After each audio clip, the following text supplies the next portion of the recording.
Mamata Bandyopadhyay SIR এর প্রতিবাদে রাস্তায় আন্দোলনে এবং সুপ্রিম কোর্টেও সওয়াল। এবার ধর্মতলায় মেট্রো চ্যানেলে তিনি ধর্নায় এসআইআর এর নাম বাদের প্রতিবাদ।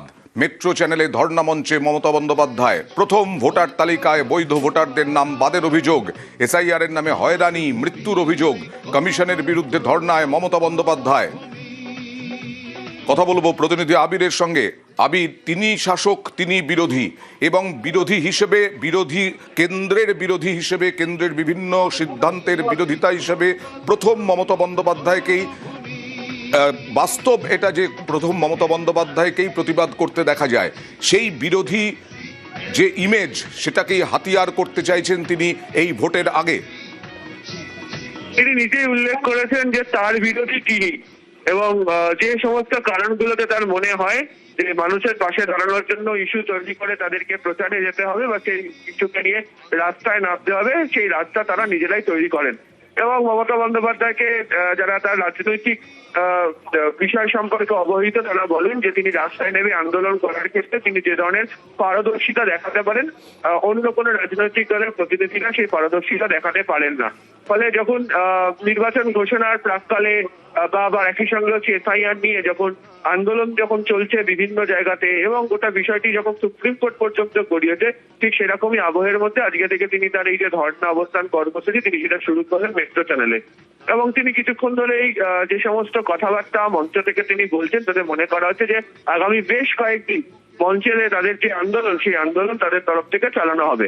ইতিমধ্যেই মঞ্চে একাধিক বিশিষ্ট ব্যক্তি যেমন জয় গোস্বামী, কবির সুমন তারা এসে হাজির হতে শুরু করেছেন। দেখতে পাওয়া যাচ্ছে যে রাজীব কুমার তিনি এসে উপস্থিত হয়েছেন, মানিকা গুরুস্বামী তিনি এসে উপস্থিত হয়েছেন। এছাড়া তৃণমূল কংগ্রেসের একাধিক সাংসদ, বিধায়ক, কাউন্সিলর তারা তো উপস্থিত হয়েছেন। কিছুক্ষণের মধ্যে অভিষেক বন্দ্যোপাধ্যায়ের উপস্থিত হওয়ার কথা। অর্থাৎ সব মিলিয়ে তারা তাদের নিজেদের শক্তি প্রদর্শন করতে চান, পাল্টা রাজনৈতিক কৌশল অবলম্বন করে তারা যে এগোতে চান সেটা বুঝিয়ে দেওয়া হয়েছে, এবং সেই কারণেই এই মঞ্চ থেকে তিনি চাঁচাছোলা ভাষা আক্রমণ শোনাচ্ছেন হচ্ছে কমিশনকে। আরো আমরা নিশ্চয়ই মমতা বন্দ্যোপাধ্যায় কি বললেন সেদিকে আমরা নজর রাখবো। তবে তার আগে সোমরাজের সঙ্গে কথা বলবো। সোমরাজ, আমরা এর আগে জনসভা দেখেছি, ভোটের আগে জনসভা, একের পর এক মিছিল আমরা দেখেছি বিভিন্ন ভোটের আগে। এবার 26-এর ভোটের আগে এই ধর্ণা, এটাও একটা অন্যরকম ঘটনা কিনা সাম্প্রতিক সময়? এটা একদমই অন্যরকম ঘটনা। তার কারণ যখন জাতীয় নির্বাচন কমিশনের ফুল বেঞ্চ আসবে 8ই মার্চ রাত্রিবেলা, 9ই মার্চ বিভিন্ন রাজনৈতিক দলগুলির সঙ্গে বৈঠক করবে রাজ্যের বিধানসভা ভোটের প্রস্তুতি নিয়ে, সেই সময় মমতা বন্দ্যোপাধ্যায়ের এই ধর্ণা অবস্থান কর্মসূচি এবং আজকের এই মঞ্চ থেকে মমতা বন্দ্যোপাধ্যায় আগামী দিনে তৃণমূল কংগ্রেসের কি কি কর্মসূচি রয়েছে তা নিয়ে বিস্তারিত ঘোষণা করবেন।